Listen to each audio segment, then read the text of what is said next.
he turned the sheriff's department into a personal chauffeuring, Happy Meal fetching, bribe-infested, scandal-ridden organization that crushed the pride and the morale of the good men and women who worked there. People thought he was crazy, was arrogant, self-assured. He was a little bit of the thorn in the side. He was a renegade.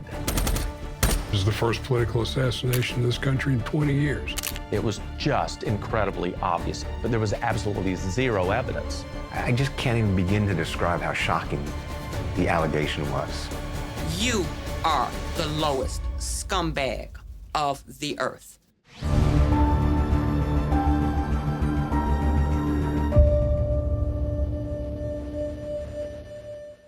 In Dekalb County, Georgia, just outside of Atlanta, one thing was certain when it came to the sheriff's office: a history of trouble. For decades, several sheriffs have been charged with crimes ranging from theft and bribe-taking to perjury and mail fraud. In 1996, there was a new sheriff in town, and change was on the horizon. In Dekalb County in metro Atlanta, you're talking about 500, 600,000 plus people. So there's a big tax base. There's a lot of federal involvement. You've got federal inmates that are being held. You've got contracts with INS. You've got contracts for medical services at the jail, food services at the jail, janitorial services, security services, bonding services, all this stuff that comes out of the sheriff's office. The sheriff alone gets to make the determination. Sydney Dorsey was a former Atlanta homicide detective who had become legend because of his involvement with the murdered and missing children case. What most people don't recall is that he spent his fortune trying to become sheriff because it was his dream, and he failed over and over again, and people thought he was crazy because they didn't think he had a chance of ever being elected sheriff in a predominantly white county. But as demographics started changing in Dekalb County, he became electable. And when he was elected, it stunned everybody. The sheriff's office in Dekalb County for years had seen corruption. I think the last 2 or 3 sheriffs before him had pled guilty and been indicted for different types of theft and corruption. So that was the reputation of the sheriff's office before Sydney Dorsey got there. And he sort of took it and ran with it. Sydney Dorsey was arrogant, he was self-assured, he was charismatic, he was a ladies' man, he certainly saw himself as a ladies' man. I wouldn't say that he changed dramatically until later on when he was sheriff. He wasn't the warm, huggy, kissy cousin I used to have. The district attorney's office, we really did not know what was going on. It was investigative reporting to Dale Cardwell that enlightened not only my office, but the general public as well. This all started when I was at a Dairy Queen, and a gentleman came up behind me in line and said, "Are you Dale Cardwell from Channel 2?" And I said, "Yeah." He said, "I've got an unbelievable story, but I don't think you've got the courage to tell it." And I said, "Try me." The next day he called me and he said, the sheriff of Dekalb County is using deputies that are on duty to staff his private security jobs all over metro Atlanta. He's been doing it for years, and no one will stop him. Everyone's afraid of him. And I was naive enough and aggressive enough to tell the story. It was the first time any of us had heard about some of the shenanigans that were going on in there, such as using inmates to perform labor in Sheriff Dorsey's wife's political district. Those things came out because of investigative reporting, nothing that any of us were doing. We don't want to have to work 3 and 4 part-time jobs, come to work tired, and hardly ever have to make an appointment to see our wives and children. Derwin Brown was a longtime detective at the DeKalb County Police Department, very well liked. He was a family man. He and his wife were rocks in the community. The people that worked with him loved him. Probably from the management side, he was a little bit of the thorn in the side because he had made noise about unions and organizing and labor. The race happened in 2000. Derwin Brown was a long shot. He, like Sydney Dorsey, had run for sheriff, and no one believed that he could defeat Sydney Dorsey, in much the same way no one thought Sydney Dorsey would ever be elected sheriff. But now, Sydney Dorsey is the sheriff, and it's thought of as a joke that Derwin Brown is challenging him. But Derwin Brown is running on a platform of law and order and end the corruption. So he was one of the very few people in metro Atlanta that would stand up and say Sydney Dorsey is corrupt and he's engaging in corruption and this has to stop. If someone had asked me to bet on who was going to win that race, I would have put my life savings on Dorsey. And Dorsey almost won outright. 300 votes made the difference, forcing Dorsey into a runoff. It was a 3-week runoff. Dale was having more stories and more stories come out, and I really think people for the first time started paying attention that there was a real race for DeKalb County Sheriff. At that point, it became like pulling a thread.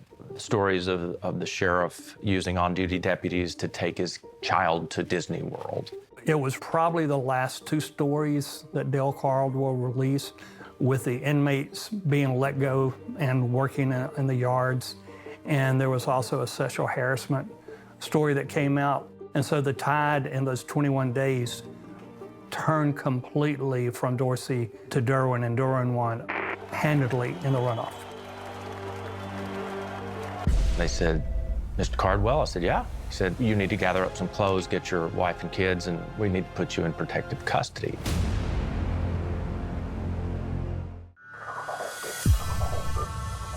Derwin Brown was not expected to win the DeKalb County Sheriff's race. The election was close, but the ensuing runoff with Sydney Dorsey was not. Newly elected Derwin Brown was ready to make the changes he'd promised during his campaign. Sydney Dorsey was the first African-American sheriff in DeKalb County, and he missed that opportunity. He chose to line his own pockets. Derwin Brown played the game and won. He outsmarted him, he won the game, the job was his, the voters had spoken. It was a very brief, bright, shining moment in Atlanta where you had the African-American community rise up and say, we not only want a leader that looks like us, we want a leader that's clean and is going to do the right thing. Derwin had said that once he took office, we would sit down, and our plan was that let him be sworn in. The old sheriff is gone, and 22 people were going to be without a job, but that would give more people the security to come to us and start talking. On December 15th of 2000, Derwin Brown had graduated from the Sheriff's Academy. It was his wife's birthday, and he had stopped and I think gotten his wife some flowers and maybe a birthday present. He was due to be sworn in, I think that Monday. And so they were having a party at a bar restaurant not far from his house called MVP's. And I think it was around 10:30, 11 o'clock, he decided to go home where his wife and his son and some other family members had already returned to. It was raining very heavily that night. He pulled up to his house. He gets out of his car like he's done 1,000 times before, walks down his driveway, and suddenly is confronted with a Tech 9 weapon. And he just starts shooting him. The shooter had the Intratec 9 with a magazine that holds 16 rounds. I believe shot all 16. Derwin was shot 3 times in the back, one piercing his heart, another the spleen, the lung. Those 3 shots took him down, and then the shooter stood over him and emptied the rest of it. His family reported they thought were firecrackers. And I think it was his son who realized they were gunshots, and everybody got down on the floor. And after a hail of gunfire, they went outside and they found him. Of course, they called 911 and got police and paramedics, and they transported him to the hospital, but he didn't survive very long. My wife and I are in bed. My phone rings, and it's the DeKalb County Police. And the gentleman says, Dale, this is Sergeant Stewart. Are you okay? And I said, yeah, I'm okay. Why? He said, could you please come to your front door? And there were a half dozen police officers standing in my doorway.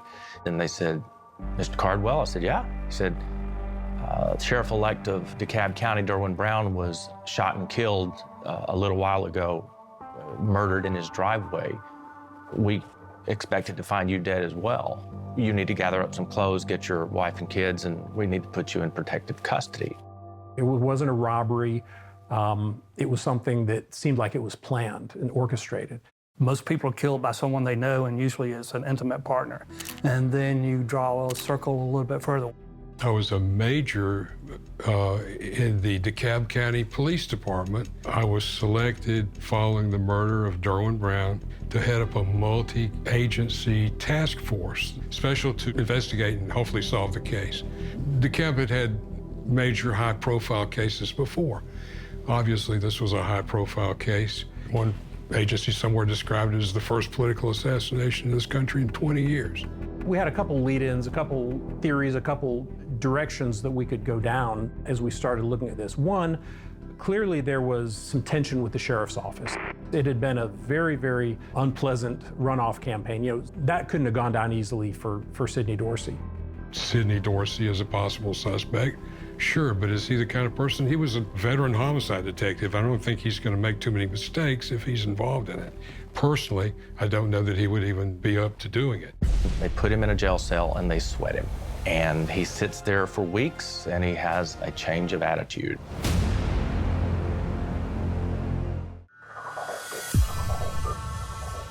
A few days before he was to be sworn in as the new sheriff of Dekalb County, Georgia, Derwin Brown was assassinated just steps from his front door. Police found no concrete leads at the site of the murder, but one thing was clear. TV news stories about the outgoing sheriff, Sydney Dorsey, and documented corruption in his office were raising suspicions. Derwin Brown was murdered literally days before he would have taken the oath to become sheriff. It was so obvious to anyone observing news and politics at that time that if Derwin Brown is dead, the person that would be responsible for it is Sydney Dorsey. But there was absolutely zero evidence. Derwin Brown shot and killed 12 times in his driveway. There's no weapon. There's no footprints because it's a miserable, rainy night. It appears as though the perpetrators have gotten away with it scot-free. There's nothing physical tying the perpetrators to the scene. Well, when I heard the news about the murder, it was like everybody else, surprised, shocked.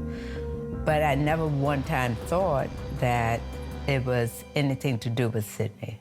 And I remember the first meeting we had with Captain Rodney Maddox, who was in charge of the criminal investigation team. And he said, guys, I know there are a bunch of different theories about what may be going on, but he said, we've got to let the evidence drive this case. The transition between the outgoing sheriff and Derwin Brown had already begun. The transition team had identified about 40 people that they thought they were not going to employ, and had actually sent them letters. Prior to Derwin Brown taking office, he actually did an interview with me. It was the only time I ever met Derwin Brown, and the purpose of the interview was to explain why he was letting go 37 Sheriff's Department employees. And his promoters and his supporters said, don't do that. Don't do that. You just need to let them go when you become sheriff. And he says, no, it's not right. It's not the right thing to do. I want to give them a heads up. And that created motive among the people that knew they were going to lose their jobs because they really hadn't earned their jobs through traditional law enforcement channels. There was also something back in the summer.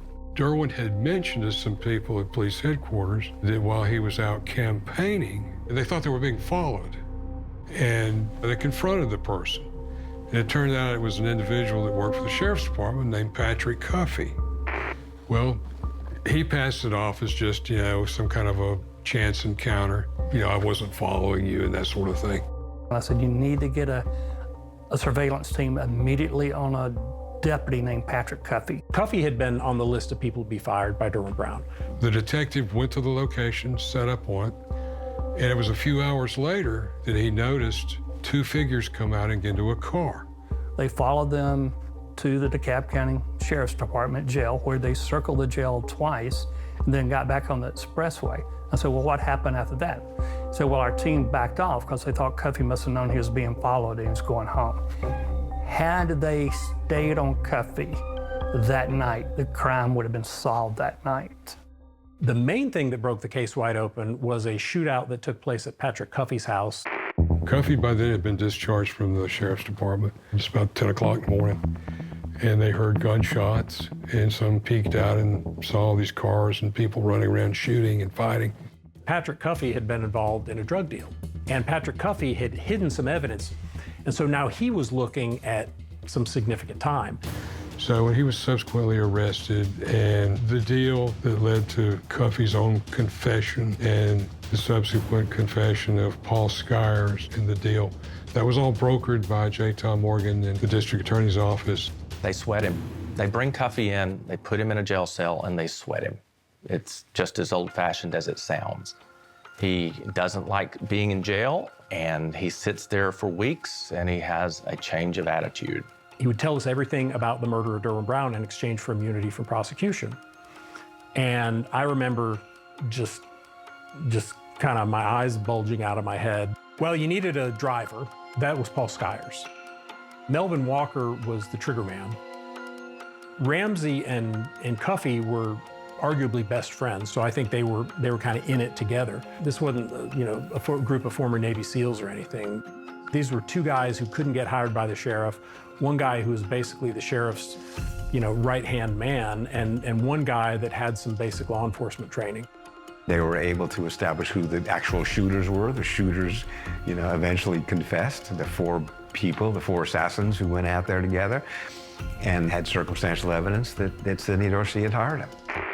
Charging 3 people with the murder of Sheriff-elect Derwin Brown. Those persons being charged are former Sheriff Sydney Dorsey, Melvin Walker, and David Isaiah Ramsey. Sydney Dorsey actually turned himself in. I think they called his attorney. He turned himself in that night, but arrested Melvin Walker and David Ramsey and charged them with murder, and that started the prosecution train. DeKalb County certainly has its share of violent crime.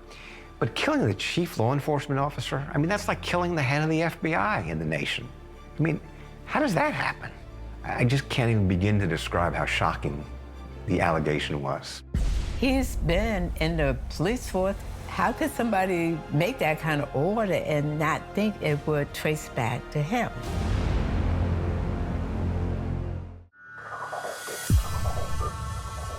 With Patrick Cuffey and Paul Skyers flipping for immunity deals, Sydney Dorsey was charged with the murder of Derwin Brown. Melvin Walker, the trigger man, and David Ramsey were cleared of all charges at their first trial, but at a later federal trial, they both received life in prison for their roles in the assassination. It was now Sydney Dorsey's turn in court. There's lots of crime in DeKalb County. I don't necessarily read the newspaper every day. I don't know about every case. Everybody knew the Sydney Dorsey case. Everybody. Which meant if we were going to pick a jury, the question wasn't going to be, do you know about the facts of this case? Can you come in with an open mind? It's going to be, what have you decided already? In Doherty County, many of the jurors didn't know anything about the case. Doherty County is, 200 miles from Atlanta. So we moved to Albany. Let the record now reflect that the defendant is present in the courtroom. Throughout most of this trial, most of the proceedings, the preliminary hearings, the bond hearings, all that stuff, he seemed pretty defiant. He seemed pretty sure of himself. He wasn't broken by the allegations. The attorneys now have an opportunity to make opening statements. Mr. Hodges for the state. I knew we could not convict Dorsey solely on Cuffey's testimony or the hitman. And Skyers told us the same story. He also told us where the gun was. So then I called Phyllis Brown. She was very frustrated, understandably so, that the case was completely cold until Cuffey flipped. She said, I will agree to the immunity if Cuffey is not the planner and instigator and he was not the trigger man. I said, well, I've got to believe that he's telling us the truth.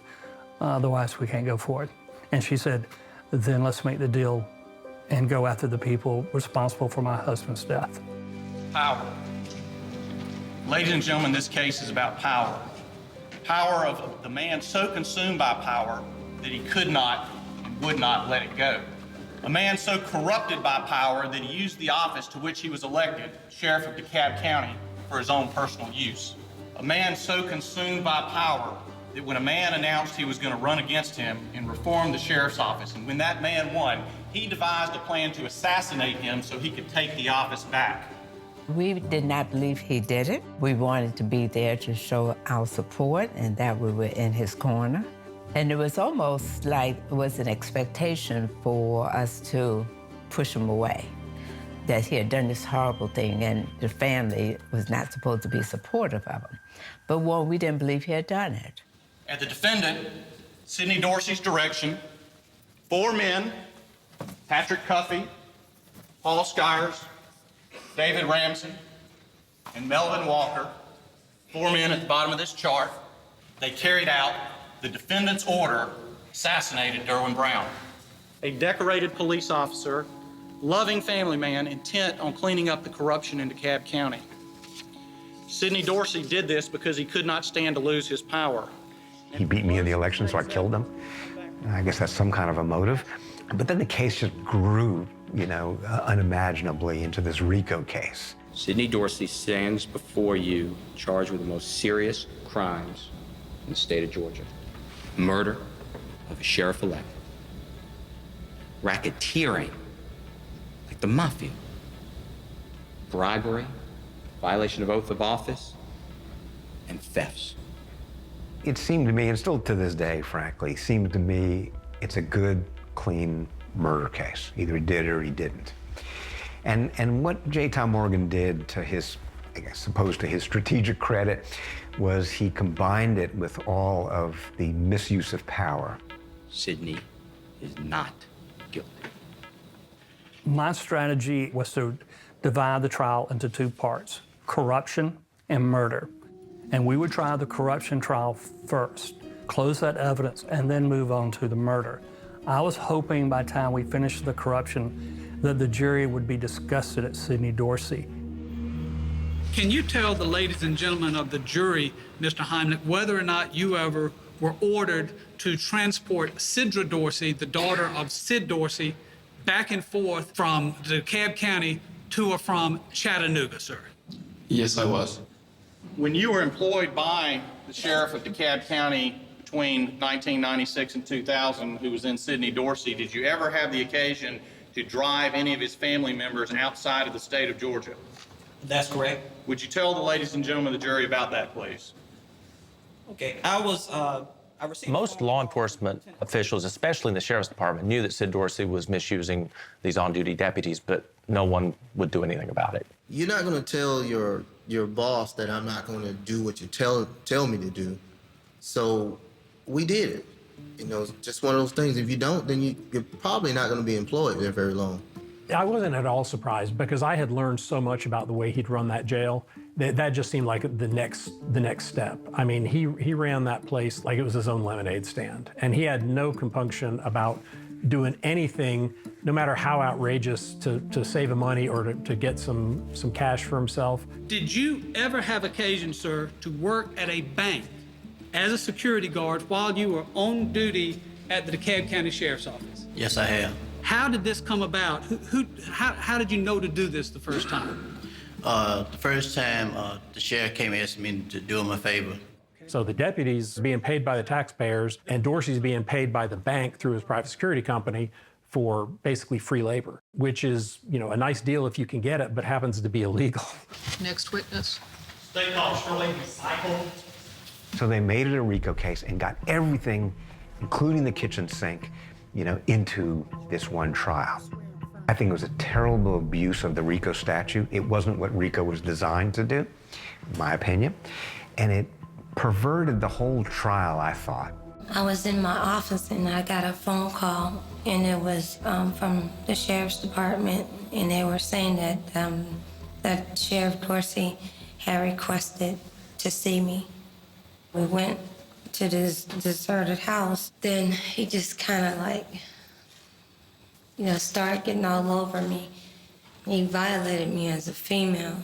This was a perfect case of murder to try. Either he did it or he didn't, and that's what I think he was entitled to. But instead, we're hearing that Sydney Dorsey also had non-consensual sex with a bondswoman. What is that doing in a murder trial? He knew my whole family worked for me, so he knew how bad I wanted that, how bad I was proud of my bonding company, so he knew all that. He knew all that. What we learned was that she was expected to trade sexual favors to Sid Dorsey to not only get the license, but to keep the license. So the result, by the end of the trial is you had to hate Sydney Dorsey. I decided that, well, why don't we pull straws to see who's going to be the shooter? I knew we were going to have credibility problems with Patrick Cuffey because I hated him as much as anyone else did.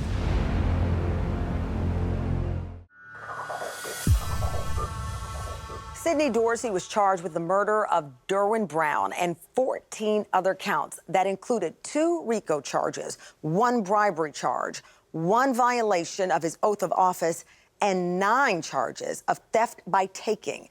It was time to hear from the sheriff's deputy who once considered Sydney Dorsey a father figure, but who was now a key witness for the prosecution. You solemnly swear affirm the testimony you're about to give this court and jury on the issue pending will be the truth, the whole truth, and nothing but the truth, so help you God. I do. Take your hand down and state your name, please, sir. Patrick Cuffey. Sydney Dorsey collected a group of misfits, young men who wanted to be law enforcement officers, who didn't really have the background that would have led them down that path other than seeing it on television and wanting to carry a gun and drive a car. Did you consider him to be a father figure? Yes, sir. Did you consider yourself to be that close to Sydney Dorsey? Yes, sir. When Sid Dorsey decided that he wanted Derwin Brown to be killed, he chose the person in his organization that he believed would do it, and that was Patrick Cuffey. Patrick Cuffey worshiped Sydney Dorsey. He was his role model. He introduced me as his son. And Sid Dorsey knew that Patrick Cuffey would do anything the sheriff wanted him to do. So he called him to his house one day, and he said, "I've got a job for you." Did you go on your own to Sydney Dorsey's house? I went alone as he requested. Did you, in fact, have a conversation with Mr. Dorsey at this time, sir? Yes, sir. Describe that for the ladies and gentlemen of the jury, please. Whilst on the patio, he handed me a paper that was folded. When I opened it, it said, "Kill Derwin Brown." I asked him, why? Did he respond? Yes, sir. What did he say? He said that Derwin was gonna kill him. What happened to that note? Mr. Dorsey put it in his mouth and started chewing on it to dispose of it. You know, Dorsey's a homicide detective. He knows what leaves evidence and what doesn't leave evidence. And he told him initially he wanted him strangled so as to not leave forensic evidence, you know, not leave shell casings, not have a murder weapon. Was David Ramsey involved in the murder? Yes, sir. Was Paul Skyers involved in the murder? Yes, sir. Did Melvin Walker agree to participate? Yes, sir. Was he involved in the murder? Yes, sir. Were you, Mr. Cuffey, were you involved in the murder? Yes, sir. Patrick Cuffey was from the Caribbean, and he is befriended by a guy named David June Ramsey, who's also from the Caribbean. And then Patrick Cuffey and David Ramsey are going to get Paul Skyers, another friend, a job in law enforcement. And then, hey, why don't we get Melvin Walker a job in law enforcement? So when the decision was made to murder Derwin Brown, these 4 Keystone cops were given carte blanche to do it. Was a decision made as to who was actually going to be the shooter? Yes, sir. And who was going to be the actual shooter, sir? I decided at my home one evening that, well, why don't we pull straws to see who's going to be the shooter? I knew we were going to have credibility problems with Patrick Cuffey because I hated him as much as anyone else did. From the day I met him in my office before the murder took place to the time when he's describing in monotone about the assassination of an elected official like you and I are talking about what are we going to have for breakfast in the morning. Who shot and killed Derwin Brown? Melvin Walker. At whose request was Derwin Brown killed for? At the request of Sydney Dorsey. The man who sits right here? Yes, sir. Sydney Dorsey. Yes, sir. Your witness. Patrick Cuffey had a lot of baggage, obviously. He was the actual, one of the assassins, with a group of 4 assassins who went there that night and killed Derwin Brown. Needless to say, we had to deal with that. Prosecution says, why is the chief law enforcement officer hanging around with these people? Right? Why are they his employees? The pressure was on us, and that's what fed up means. We was under pressure. The 4 hitmen, Patrick Cuffey, Melvin Walker, David Ramsey, and Paul Skyers, had been rehearsing for weeks for this assassination. Dorsey ordered them to do it that night, that they couldn't wait any longer because Sheriff-elect Derwin Brown was about to be sheriff. So they knew they had to do it that night. And under pressure because it wasn't our It wasn't our want. We didn't want this, but we promised we'll take care of it, and that's where the pressure came. Have you ever been charged with the murder of Derwin Brown? No, sir. Did you receive immunity as a result of your cooperation with the state of Georgia in regard to the charges against Derwin Brown? Yes, sir. Did anyone from the district attorney's office or any law enforcement agency tell you that you had to finger Sydney Dorsey? No, sir. The fact is, who in the world would benefit from this stuff other than Sydney Dorsey? He had the only chance, and it was a slim chance, that he could get himself appointed the interim sheriff and then get an opportunity to rally his forces and run again and win again. The other individuals, as it all became clear as the case unfolded, he was going to pay him with favors. Describe the circumstances or the situation the evening of December the 15th of the year 2000. From my position, I can see Derwin getting out his car, closes his door, and he's slowly running in his driveway. And at that time, I can hear the rapid gunfire. And at that point, I then got up from my position and I started running towards where the shots were fired. Did you fire any shots yourself that evening? No, sir. Did David Ramsey ever fire any shots that evening? No, sir. Did anyone other than Melvin Walker fire shots on that evening? No, sir. There was inconsistencies between Cuffey's description of the actual shooting, where people were standing. Can you explain how shell casings are found all along the right side of both vehicles of State's Exhibit number 8? Do you know how shell casings get kicked out of a gun? My colleague Brian Steele was actually cross-examining him and saying, the shots don't mirror what, in fact, you described as being the scene of the shooting. Counselor, all I can testify to what I've told you is that what I saw him get out the car. I saw when he fell. I heard the gunshot. I know where the shooter is. I know where Ramsey is, and I know where I'm supposed to be. That's all I can testify. I can testify that Paul was in his car waiting. That's all I can tell. All these other stuff, I don't know anything about. So you dirty him up, but in the end, he is the assassin. Your mission was to get away with the murder of Derwin Brown without being sentenced properly for your crime, right? My mission was to follow through as requested by Sydney Dorsey. And your mission was to never be held responsible for the assassination of our Derwin Brown, right?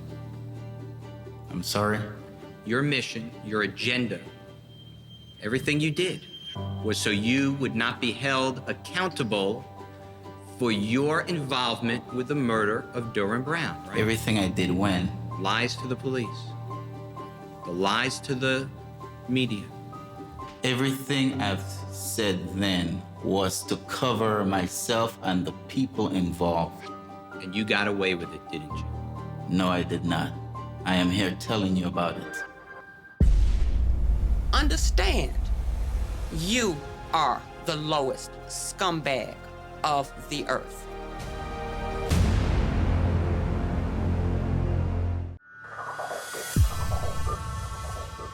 After 2 weeks, the state was about to rest their case, and it seemed unlikely that the defense would call any witnesses. Patrick Cuffey and Paul Skyers both admitted to being involved in the planning and assassination of Derwin Brown. But would their testimony be enough to convince the jury to put Sydney Dorsey behind bars for the rest of his life?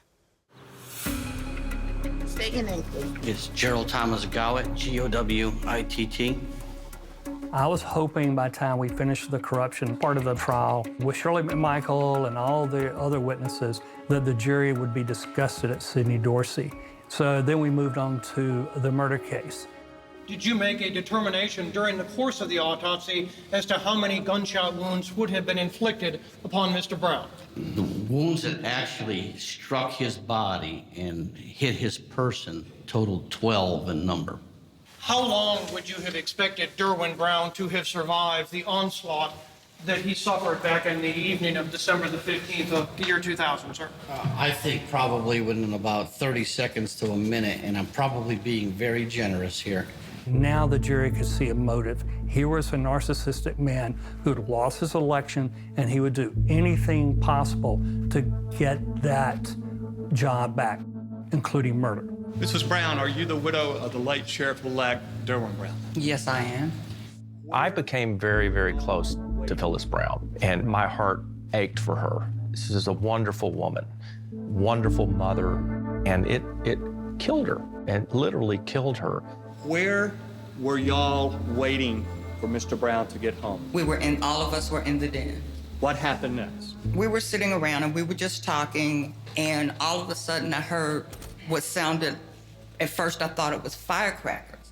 When I called 911, my first call was, there's shooting next door to my house. I'm still thinking it's next door. And I remember I was still on the phone, and when I walked out the door, I looked to my left on the ground, and Derwin was lying there. And I remembered I was still on the phone with the police, and I told them, I said, Captain Brown has been shot. I knelt down, and when I looked in his eyes, I knew he was gone.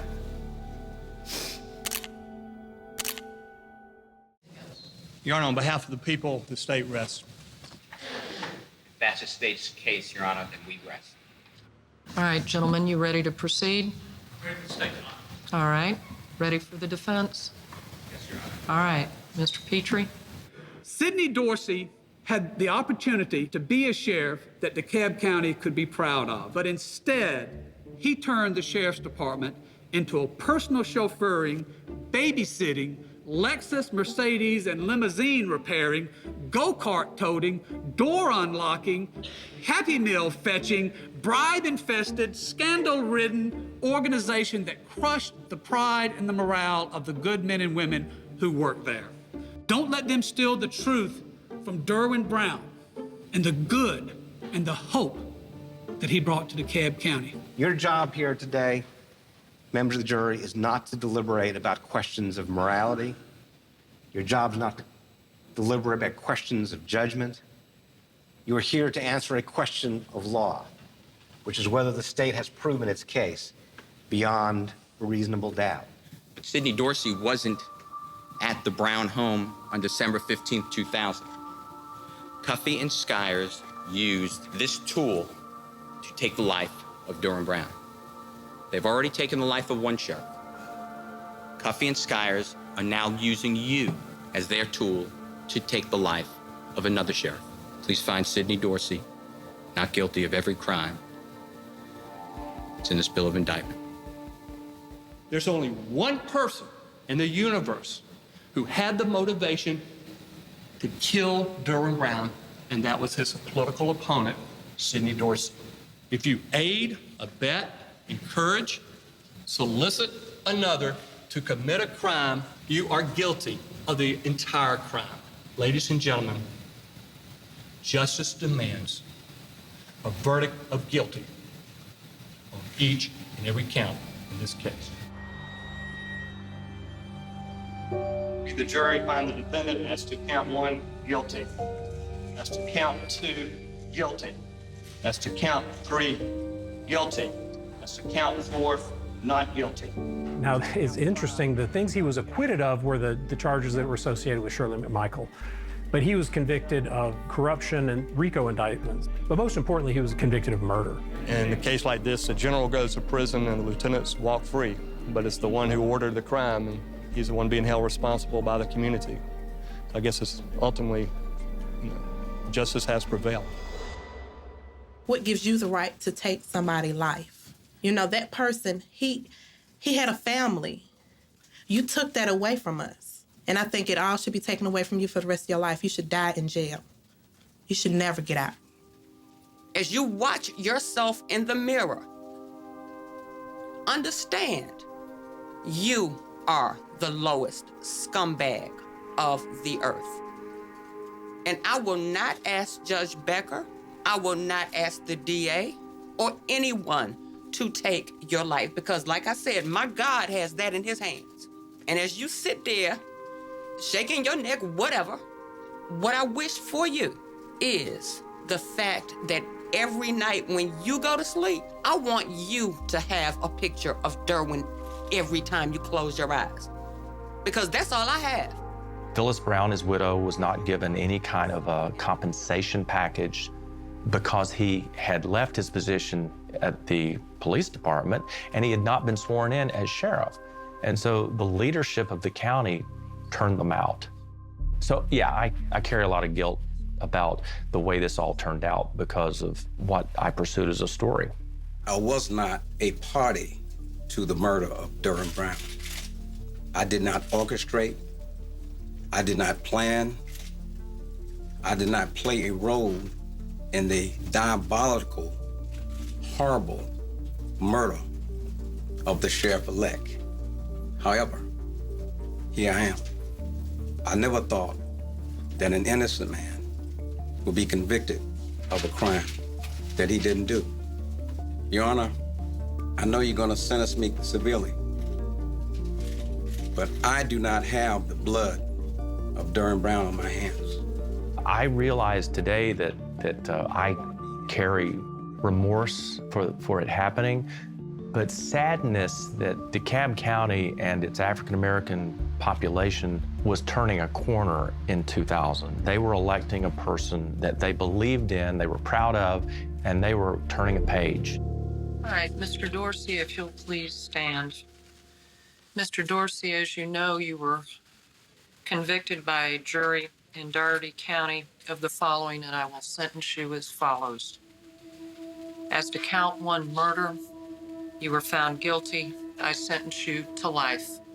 Dorsey got life plus 65 years. He will die in the Georgia prison system. No parole board in Georgia is going to parole him unless it's for medical reasons, you know, towards the end of his life or something. It was shock, pain, you know, just unbelievable. Because in a lot of ways, the verdict we felt was being passed on to us. A couple of years later, I received a call from the district attorney. She called me personally and said, I've just left the prison. Sydney Dorsey has confessed to his role in the murder of Derwin Brown. I won't quote him exactly, but that he had indeed ordered the murder, but had tried to recall it, or something to that effect. It's a tragedy what happened to the Brown family. Within 5 years, his wife is dead, his family's in shambles. So you asked me, what would I change? I think I would have been a little bit more vigilant, and I would have done more to try to tell Derwin Brown, you need to be very, very careful, because you telegraphing that you're gonna let those 37 people go at the Sheriff's Department, that's not gonna go unanswered. Something is going to happen. I wish our community would have been more vigilant in the sense of protecting Derwin Brown. Tragedy continued for both the Brown and Dorsey families post-sentencing. As we said, Phyllis Brown died due to complications of a stroke in 2006. Sydney Dorsey's oldest son, Sydney Dorsey Jr., was murdered in 2018. Dorsey remains behind bars. I'm Tamron Hall. Thank you for watching Someone They Knew.